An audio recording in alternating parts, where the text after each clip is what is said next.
আসসালামু আলাইকুম এভরিওয়ান, আশা করি সবাই ভালো আছেন। আজকে আমি আপনাদের সাথে একটা পিঠার রেসিপি শেয়ার করব। যারা পোয়া পিঠা বানাতে পারেন না, আজকের রেসিপিটা দেখার পরে পারফেক্ট পোয়া পিঠা বানাতে পারবেন। তাই কিভাবে আমি পারফেক্ট পোয়া পিঠা বানাতে পারবেন সেই রেসিপিটাই কিন্তু আজকে আপনাদের সাথে শেয়ার করব। এখন যেহেতু তালের সিজন, এই সময় খুব তাল পাওয়া যায়, আমি আজকে তাল দিয়েই পারফেক্ট গোলা তৈরি করে পোয়া পিঠাটা বানাবো আর আপনাদের সাথে শেয়ার করব। তাই ফুল ভিডিওটা দেখার অনুরোধ রইল। এখানে আমি 2 কাপ পরিমাণ শুকনো চালের গুঁড়া নিয়ে নিছি আর এখানে দিয়ে দেব চিনি। এখানে আমি লাল চিনি নিয়ে নিয়েছি, আপনি চাইলে গুঁড়ো নিতে পারেন। আর কিভাবে পারফেক্টলি এই যে পোয়া পিঠা বানাবেন ফুল ভিডিওটা কিন্তু দেখবেন, নাহলে কিন্তু বুঝতে পারবেন না যারা বানাতে পারেন না তারা। এখানে আমি তালের পিউরি নিয়ে নিলাম, 2 চামচের একটু বেশি নিলাম, প্রায় 3 চামচ পরিমাণ। এখন চালের গুঁড়ার সাথে তালের পিউরি খুব ভালো করে মথে মিক্স করে নিতে হবে। আর দিয়ে দিছি স্বাদ মতন লবণ, যাতে চিনির দানাগুলো খুব ভালোভাবে মিক্স হয়ে যায়। এই যে দেখুন আমি মিক্স করতেছি, চিনির দানাগুলো গলে গেছে, এখন একবারে ঘন একটা ব্যাটার তৈরি হয়ে গেছে কিন্তু। আর এইভাবেই মাখার সাথেই কিন্তু চালের গুঁড়াটাও নরম সফট হয়ে আসবে। এখানে দিয়ে দিছি 1 কাপ পরিমাণ ময়দা। আপনি চাইলে খালি চালের গুঁড়া দিয়েও বানাতে পারবেন, কিন্তু ময়দা দিলে পিঠাটা একটু নরম সফট হবে এবং ফুলে উঠবে, ভালো ফুলবে।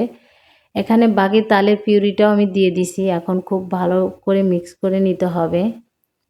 আর এই মিক্স করার সাথেই কিন্তু আপনার ব্যাটার তৈরি হয়ে যাবে। আর এখানে সবশেষে দিয়ে দিলাম নারিকেল। নারিকেল দিলে কিন্তু পিঠার স্বাদটা অনেক বেশি বাড়ে, আর যেহেতু তালের পিঠা। আর এই দেখুন আমি ঘন একটা ব্যাটার তৈরি নিয়েছি। আর এখানে আমি একটু কুসুম গরম দুধ অ্যাড করছি, যেটা আমার স্কিপ হয়ে গেছে। ঘন ব্যাটার কিন্তু তৈরি হয়ে গেছে। এখন আমি চুলায় ভাজতে আসি, আর তেলটা কিন্তু মাশাল্লাহ অনেক গরম হয়েছে।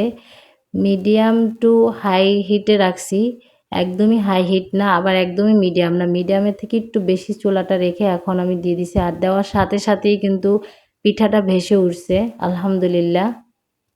এখন আমি উল্টে দিচ্ছি, দেখুন একদমই ফুলে উঠছে কিন্তু পিঠাটা, একদমই কিন্তু ফুলছে খুব সুন্দরভাবে। কারণ আমি কিন্তু একদমই রেস্টে রাখি নাই চালের গুঁড়া, সাথে সাথেই ভাজতে চলে আসছি। আর এইরকমই সবগুলা পিঠা ফুলে উঠবে যদি আপনি এই রেসিপি ফলো করে পিঠা বানান। আর কালারও কিন্তু অনেক সুন্দর আসছে, গুড়ের থেকে কিন্তু কম কালার আসে নাই। গুড়ের যেরকম কালার আসে সেম ওরকমই কালার আসছে।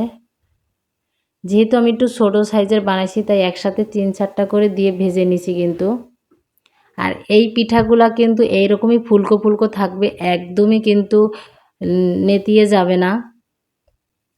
আপনাদেরকে একটা আমি ভেঙে দেখাবো, মাশাল্লাহ আলহামদুলিল্লাহ অনেক সুন্দর হয়েছে। দেখুন একদমই নরম এবং সফট হয়েছে কিন্তু।